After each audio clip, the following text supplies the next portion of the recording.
All right, सो यही देखना रह गया था। मोहम्मद यूनुस और शहबाज शरीफ, इनकी एक मैं कहूँगा हिस्टोरिक मीटिंग हुई है यूएसए में। जी हाँ, रिसेंटली दोनों गए न्यूयॉर्क में, यूनाइटेड नेशंस में इनको स्पीच देना था।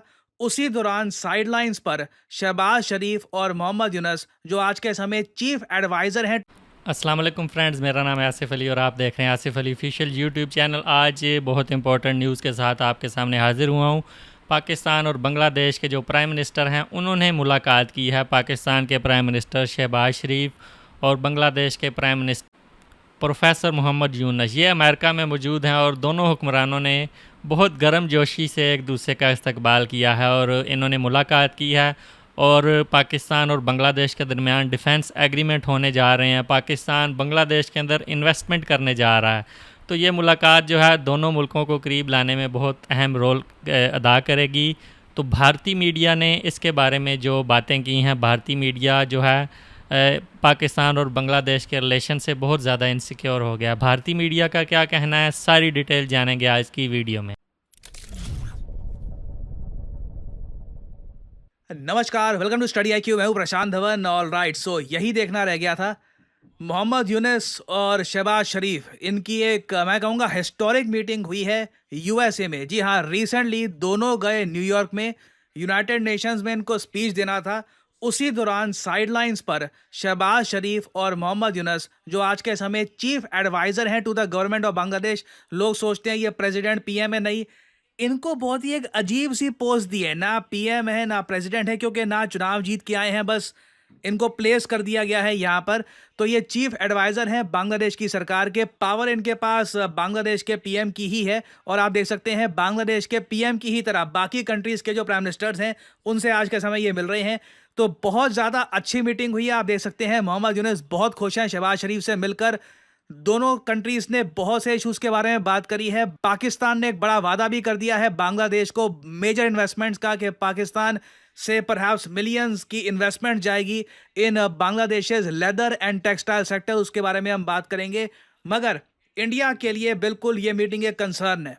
कंसर्न मैं आपको इसलिए बता रहा हूँ क्योंकि for some odd reason Bangladesh में आज के समय आपको बहुत ज़्यादा हाई लेवल का प्रो पाकिस्तान एटीट्यूड दिखेगा। आम जनमानस बहुत ज़्यादा प्रो पाकिस्तान हो रखा है। आपको याद होगा मैंने 10 दिन पहले ये वीडियो करी थी upload, nuclear Bangladesh with Pakistan help.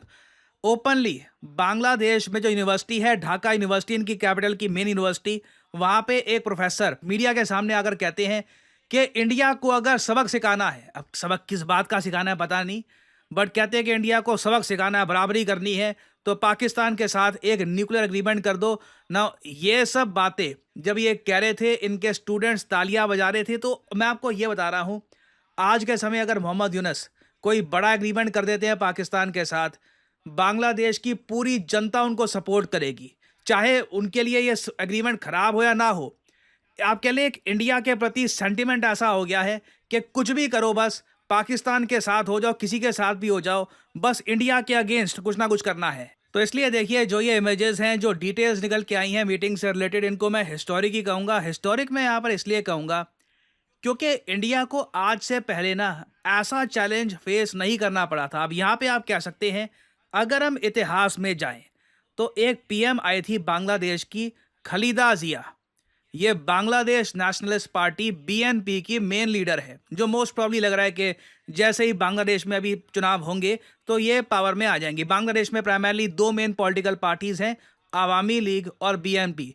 Awami league Sheikh Hasina की पार्टी है और बीएनपी ये खलीदा जिया की पार्टी है। तो खलीदा जिया इससे पहले पीएम रह चुकी हैं। 2006 में फॉर एग्जांपल ये पाकिस्तान गई थी। खलीदा जिया एक स्टेट विजिट पे गई थी पाकिस्तान। पाकिस्तान के साथ इनके काफ़ी अच्छे रिलेशंस थे, इन्होंने बहुत सारे एग्रीमेंट साइन किए थे पाकिस्तान के साथ।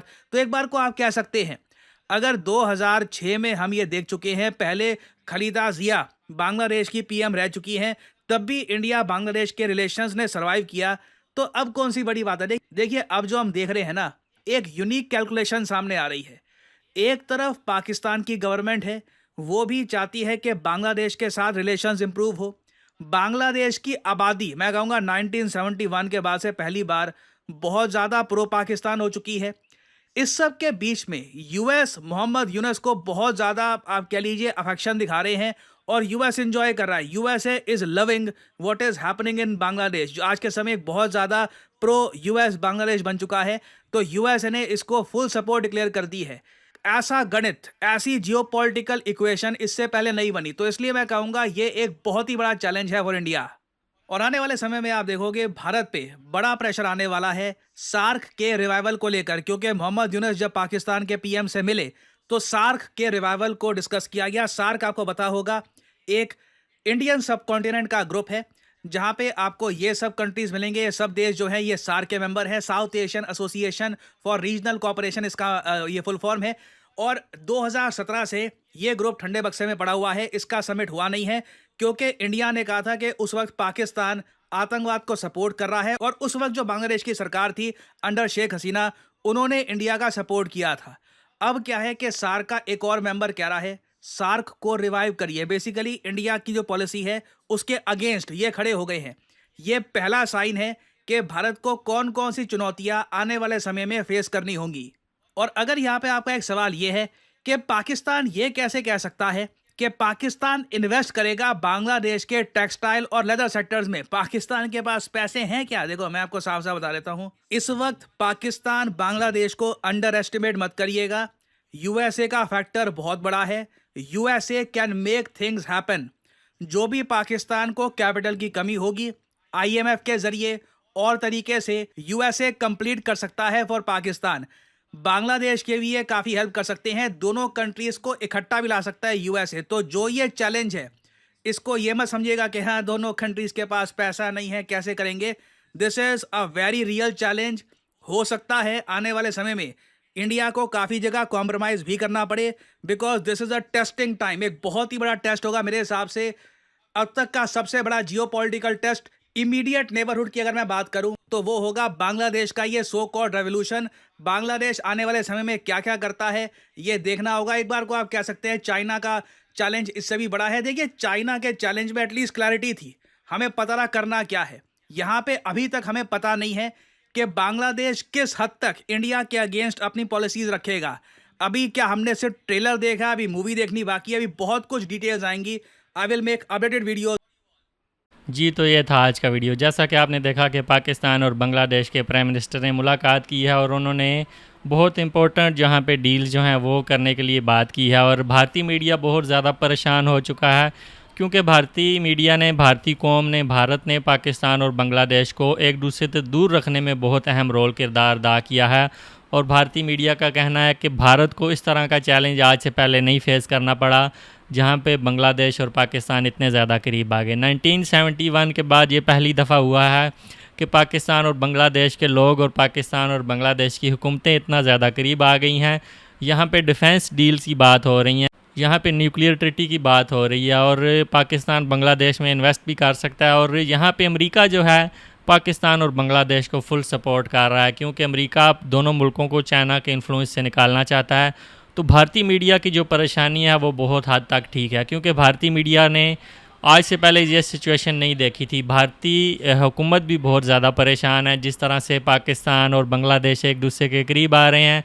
और 1971 के बाद भारतीय मीडिया ने, भारत के लोगों ने और शेख हसीना को साथ मिला के 1971 का बहुत सारा जूस जो है वो निकाल लिया। लेकिन अब ये बांग्लादेश की जो यूथ है वो इस चीज़ को मानने से इनकार कर रही है और वो पाकिस्तान के करीब आना चाहती है। माजी की गलतियां जो पाकिस्तान ने की वो बांग्लादेश के लोगों ने माफ़ कर दी हैं और इस वक्त पाकिस्तान और बांग्लादेश का एक दूसरे के करीब आना भारत के लिए बहुत बड़ा ख़तरा है और भारत इस चीज़ से बहुत ज़्यादा परेशान हो चुका है। तो आप क्या सोचते हैं पाकिस्तान और बांग्लादेश एक दूसरे के करीब आने के बारे में और भारतीय मीडिया के चीखों पुकार के बारे में? वीडियो अच्छी लगी वीडियो को लाइक करें, चैनल पर नया सब्सक्राइब करें, बेल आइकन को हल्का सा प्रेस करें। मिलते हैं नेक्स्ट वीडियो में। गुड बाय, अल्लाह हाफिज़।